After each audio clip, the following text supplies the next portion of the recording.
Fala, galerinha guerreira! Tudo bem com vocês? Eu sou o professor Altemir, do canal e do portal Vestibuleiro, onde você encontra as melhores e mais completas análises de obras literárias.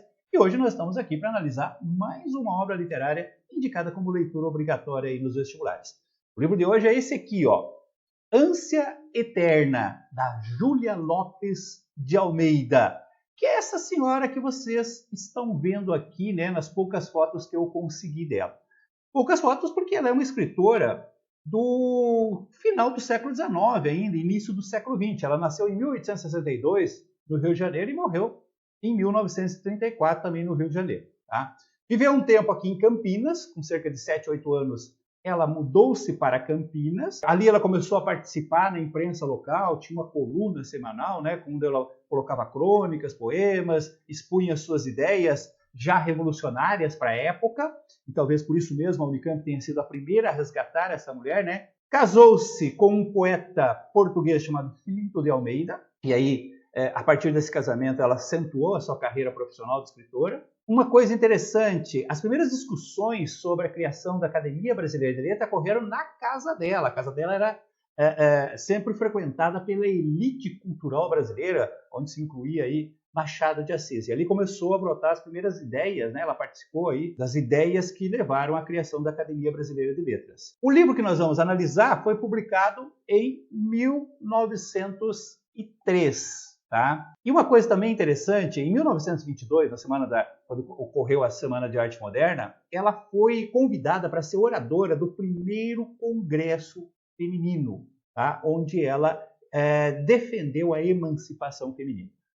E aí eu queria justamente falar um pouco mais, porque esses números são muito frios, né? Eu queria falar um pouco mais sobre essa mulher, porque falando assim friamente, em data, a gente não consegue dimensionar a importância dessa escritora.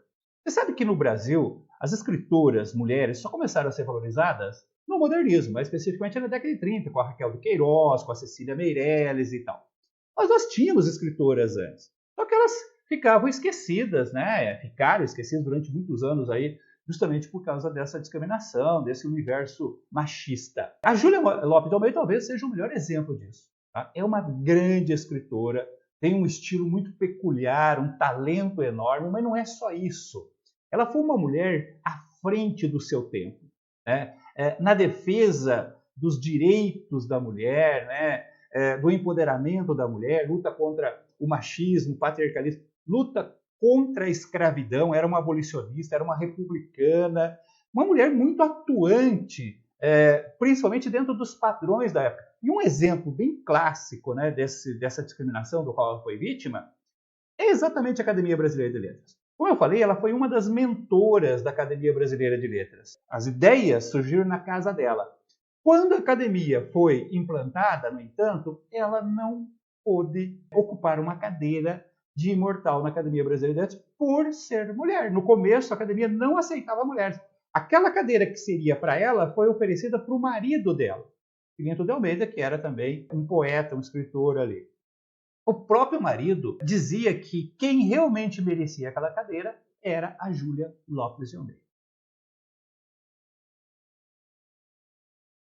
Então, parabéns aos vestibulares que, através da indicação das suas obras, né, como fez a Unicamp, como está fazendo agora a Federal de Santa Catarina, estão contribuindo aí para resgatar um talento da literatura brasileira que foi esquecido aí durante muito tempo, justamente por causa da discriminação. Certinho? E esse livro aqui, então, é o livro que nós vamos analisar, Ânsia Eterna. Tá? É um livro de contos e nós vamos fazer aqui aquela análise que você já está acostumado, né? Vamos analisar as personagens, o enredo, a temática dominante, a linguagem, o estilo de época, enfim, tudo que pode ser cobrado numa prova de vestibular.